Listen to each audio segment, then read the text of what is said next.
سلام بچه ها، امیدوارم حالتون خوب باشه. من امروز در خدمت شمام برای ضبط یک دوره آموزشی ترید. باید خدمتتون عرض کنم این دوره یک دوره کاملا رایگانه، کاملا حرفه‌ای بدون نیاز به پشتیبانی. منظورم از این که بدون نیاز به پشتیبانی این نیست که من نمیتونم پشتیبانی کنم. من رفع اشکال براتون قرار میدم. تکمیلی براتون قرار میدم. ولی واقعا نیازی به پشتیبانی نداره. تکمیله، کامله. خب ما بدون فوت وقت من میرم وارد سایت تریدینگ ویو میشم با آدرسی که اینجاست. واردش میشم، صبر میکنم تا صفحه اصلی سایت بیاد بالا. این از صفحه سایت تریدینگ، این صفحه اصلیشه. یه جیمیل از شما میخواد، ثبت نام کنید، کار خاصی نمیخواد، خیلی راحت پیش پا افتاده است. جزئیات زیادی داره این سایت، من کاری به جزئیاتش ندارم. میرم تو قسمت چارتش، من با چارت فقط کار دارم. روی این سه تا خطی که اینجاست کلیک میکنم، گزینه اولی و سوپر چارت رو انتخاب میکنم. صبر میکنم تا چارت بیاد بالا. خب اینم از چارت. ما یه همچین صفحه‌ای داریم. برای کسایی که اصلا با ترید آشنا نیستن مجبورم یه قسمت‌هایی رو بگم، یه چیزهایی رو بگم که کامل باشه این دوره. ممکنه برای خیلیا خسته کننده باشه ولی چاره‌ای نیست. دوره باید کامل باشه. قبل از اینکه من این صفحه رو توضیح بدم یه نکاتی بگم بهتون. بچه‌ها من اهل تبلیغ نیستم.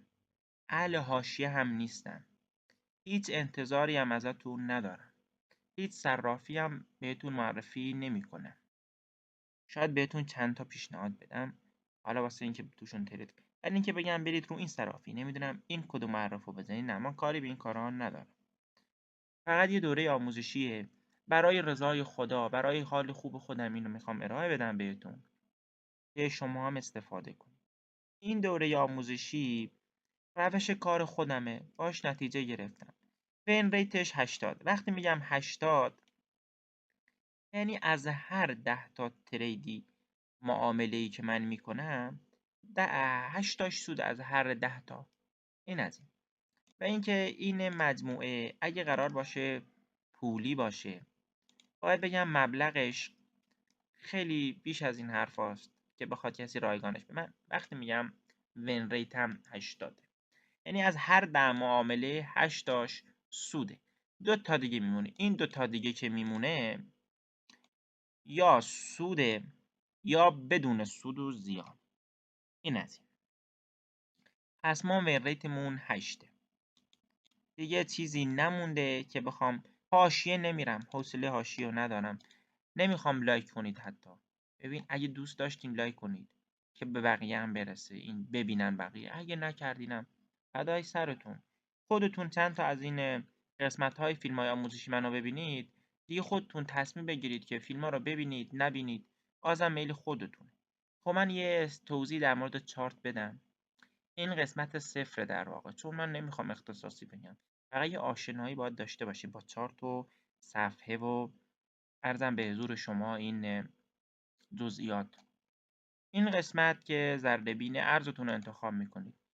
الان روی اتریوم میتونی بزنی رو بیت کوین، روی شیبا، روی دوج کوین، روی هر ارزی دوست دارین میخواید تحلیل کنید. حالا من میخوام تغییرش بدم، میزنم رو بیت کوین BTC. خب بیت کوین میاره، چند تا بیت کوین برام میاره. حالا ارز توی صرافی های مختلف. من حالا این بایننس رو میزنم، هر کی دوست داشت بزن، فرقی نداره، همشون یه نمودار به ما میدن. این چارت تایم فریم هم اینجاست، تایم فریمون رو انتخاب میکنیم. تایم فریم پایین داره به ثانیه، دقیقه، ساعت، روز، ماه، هفته و بره بالا. اونایی رو که شما باشون ترید میکنید و میتونید انتخاب کنید. حالا من یک روزه رو ستاره گذاری کردم، 4 روزه رو همینجور، 4 ساعته رو، 15 دقیقه‌ای، 5 دقیقه‌ای. حالا اینا اینجا برام ردیف شده. خب وقتی میگیم تایم فریم یک روزه یعنی که هر کندل تو یه روز تشکیل شده. وقتی میگیم 4 ساعته یعنی هر کندل چه قرمزش چه سبزش تو یه 4 ساعت تشکیل شده. 15 دقیقه، یعنی هر 15 دقیقه یک کندل تشکیل میشه. خیلی ساده است، خیلی روونه، چیز خاصی نداره. اینم از این. این قسمت داریم که نوع کندلامون رو مشخص میکنه، شکل نمودارمونه. اگه روی این بزنم میبینید تغییر کرد شکل چارتمون، یا روی این بزنم بازم تغییر میکنه. یکم نت ضعیفه، اذیت میشیم، ولی خب چاره ای نیست. اگه روی این بزنم پلکانی میشه، روی این بزنم نموداری میشه، این بزنم تهش پایینش پررنگ میشه، روی این قسمت بزنم ببینی همینجوری. خیلی راحته بچه‌ها، چیز خاصی نداره. روی همون پیش‌فرض نگهش می‌داره. وقتی که تایم فریممون رو تغییر دادیم، ممکنه اندازه شکل نمودار ما یکم تغییر کنیم. میتونیم یه ریست چارت بزنیم که درست بشه. این هست. گزینه بعدی اندیکاتوره. اندیکاتور بچه‌ها میشه گفتش یه هوش مصنوعیه که به ما تو تحلیل‌ها کمک میکنه. من یه اندیکاتور اضافه میکنم اینجا. بعداً با اندیکاتورها آشنا میشید. یه اندیکاتور من خودم اضافه میکنم. این اندیکاتور مکتی رو من اضافه کردم. این از اندیکاتور. تو صفحه اضافه میشه. با توجه به این اندیکاتور من میام تحلیلمو انجام میدم. خیلی راحت، خیلی به قولن ساده. اضافه کردن اندیکاتور اینجوریه. تحلیلاش مهم. اینا هم الان من حذف میکنم، دیگه چیزی نداره. یه قسمت هم اینجا هست که تنظیمات صفحه رو نشون میده بهمون. از چارت و که رنگاشو تغییر بدیم، پس زمینه و هزار تا چیز دیگه که سلایق هر کی یه جوره. کاری با این مسائل نداریم. اینجا قیمت رو داره به ما نشون میده. و یه نوار سمت چپ صفحه داریم. این نوار سمت چپ ابزارها رو نشون میده. آشنایی با ابزارهای مختلف و تو قسمت‌های مختلف بهتون آموزش میدم. این ابزاری که اینجا می‌بینی یه خطه، بهش میگن ترند لاین یا خط رمد.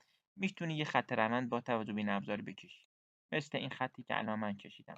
حالا این خط که من کشیدم کامل نیست، حالا اصولش جوری دیگه است، هر کی اصول خودش خط رمد میکشه. و اینکه میتونیم به جای این خط روند از این ابزار استفاده کنیم، همین خط رو برامون میکشه بچه‌ها.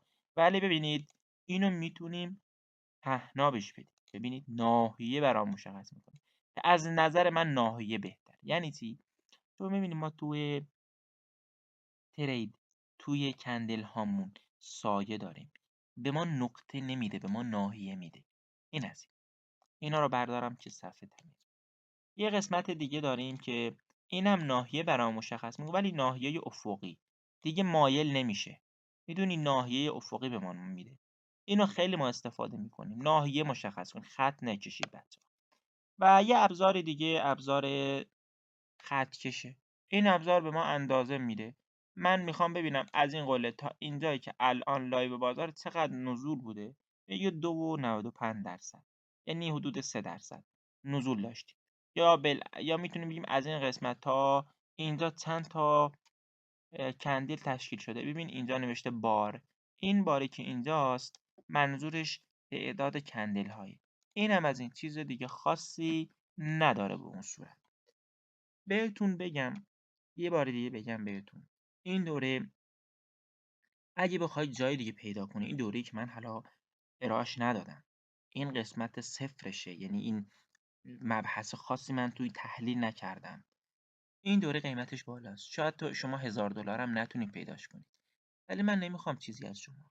من اینو واسه حال خوب خودم دارم ارائه میدم.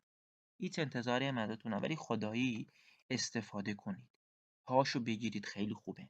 این دوره من دارم ازش استفاده میکنم، دارم ازش نتیجه میگیرم. پس اینکه و یه نخواسته دیگه ازتون دارم، یاد گرفتیم به بقیه هم بگید، به بقیه هم این نشر علم بدین. این خیلی خوبه. این دوره که من میدم آموزش دیدین، به بقیه هم یاد بدین. نشر علم خوبه بچه‌ها. از این آدمای چیز نباشید که میگه نه اینی من به شما میدم نمیدونم حق خودمه. اینا نیست. علم رو باید نشر بدین، بذار بقیه استفاده کنن. و ترید هم بچه‌ها آینده داره. آینده ای که کل این دنیا دارن به سمت ترید میرن، به سمت رمز ارزهای دیجیتال میرن. شما باید هر چه سریعتر آشنا بشید، هر چه سریعتر تحلیل بلد باشید، معامله بلد باشید. دیگه من شما رو به خدای بزرگ میسپارم. امیدوارم که موفق باشید. خدا نگهدار شما.